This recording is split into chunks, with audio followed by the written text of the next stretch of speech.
దేవాని ముప్పతిప్పలు పెడుతూ ఒక ఆట ఆడుకుంటూ ఉంది మిథున. అయితే మిథున దేవాని బ్లాక్‌మెయిల్ చేస్తూ తన మాట వినేలాగా చేసుకుంటుంది.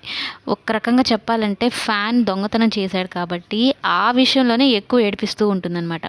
ఆ ఫ్యాన్‌ని ఇరగ్గొట్టేస్తానంటూ దేవా వెళ్ళి మిథున మీద, అలాగే మిథున దేవ మీద ఒకరికొకరు మీద పడిపోతారనమాట. అయితే ఇంట్లో ఇప్పుడు ఆనంద్ చేసిన పని వల్ల ఇంట్లో కరెంటు పోయింది.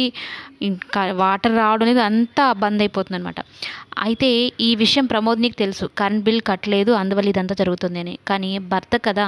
ఎక్కడ ఇంట్లో అందరి ముందు అవమానం జరుగుతుందని మౌనంగా ఉంటుంది.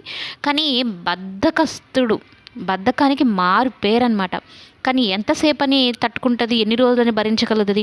అందుకని ఈసారి ఎక్కువ కోపం అయిపోయిందనమాట ప్రమోద్‌ని. అయితే నీళ్ళు తీసుకురమ్మంటే పని దొంగ ఈ సూర్యకాంతం ఏం చేస్తుందంటే, అమ్మో! నడుము నొప్పొచ్చేసింది, తూట్లు పడిపోతుంది, నా వల్ల కాదు అత్తయ్య గారు, కోడలుగా ఇంటి పనులన్నీ చేద్దాం అనుకున్నానట్టు, ఇంటి పనులు చేసి మీ అందరికీ సేవలు చేద్దాం అన్నట్టు మాట్లాడుతూ ఉంటుంది. ఎప్పుడు చూసినా పని తప్పించుకుంటూ ఉంటుంది. అయితే ఇంకెందుకు నేనే వెళ్తానన్నట్టు చెప్తుందనమాట. ప్రమోద్‌ని అడిగితే ప్రమోద్‌ని ఏమో ఆనంద్ మీద కోపంతో ఇంటిల్లో 10 చాకిరీ నేనే చేస్తున్నాను, నా వల్ల కాదన్నట్టు మాట్లాడుతుంది. ఇక శారదమ్మ వెళ్తే ఇంకా మిథున చూసి వద్దు అమ్మ నేను వెళ్తానని తను వెళ్తుందనమాట నీళ్ళ దగ్గరికి. అక్కడ వాళ్ళందరూ ఏంటమ్మాయి నువ్వు దేవా వాళ్ళ భార్యవా, ఏమైనా విశేషమా అంటే ఈ పాపకి అది అర్థం కాక, అవునండి, ఇంట్లో కరెంట్ లేదు, వాటర్ రావడం లేదు, అదేనండి విశేషం అంటే, ఓ పిల్ల విశేషం అంటే అది కాదు, నీళ్ళేసుకున్నావా అని అడుగుతున్నాము అంటే, నీళ్ళా ఇప్పుడు పట్టుకొని వెళ్ళి స్నానం చేయాలండి అన్నట్టు చెప్తే వాళ్ళందరూ నవ్వుకుంటారనమాట. నీళ్ళేసుకోవడం అంటే నెల తప్పావా ప్రెగ్నెంటా అని చెప్పడంతో మీదిన ఒక్కసారిగా సిగ్గుపడిపోతుంది దేవాన్ని తలుచుకుంటూ. అంటే వాళ్ళకి పెళ్లి జరిగింది మొత్తం తలుచుకుంటూ అనమాట. అయితే అటువైపుగా వెళ్తున్న సత్యమూర్తి మిథున వాళ్ళతో మాట్లాడే మాటల్ని వింటాడు.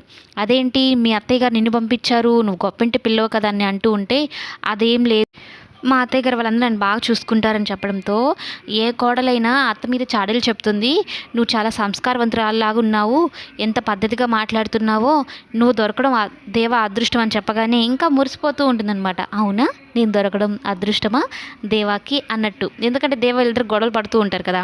అయితే చక్కగా తేలేక బిందెతో నీళ్ళు తీసుకుని వస్తూ ఉంటే ఈ భాను చూసి ఈ మిథునాన్ని కొంచెం ఏడిపిద్దామన్నట్టు, ఏంటి వయ్యారంగా డాన్స్లు వేసుకుంటూ ఈ పనులన్నీ నీకు అలవాట్లేదు కదా, ఇక్కడ చూడు ఎలాంటి పనులు చేస్తున్నావు అంటూ డాన్సులు వేస్తూ మిథునని ఆట పట్టిస్తూ ఉంటుందన్నమాట. అందుకే పోరి ఇవన్నీ వద్దు, వెళ్ళిపో మీ ఇంటికి అని చెప్తూ ఉంటుంది. నేను వెళ్ళిపోతే నా భర్తను నువ్వు తగులుకుందాం అనుకుంటున్నావా, నీకు ఆ ఛాన్స్ ఇవ్వను అంటూ మిథున భానుకి గట్టిగా వార్నింగ్ ఇస్తుందన్నమాట. అంతేకాదు, నా భర్త నన్ను ఇష్టపడుతున్నాడో లేదో, తన మనసులో నాకు స్థానం ఉందో లేదో నీకు ఇప్పుడు నిరూపించినా అని చెప్పని దేవ అటుగా ఫోన్ మాట్లాడుకుంటూ వెళ్తే దేవాని పిలుస్తుంది. ఆ బిందెని ఎత్తి తన చేతిలో పెడుతుంది.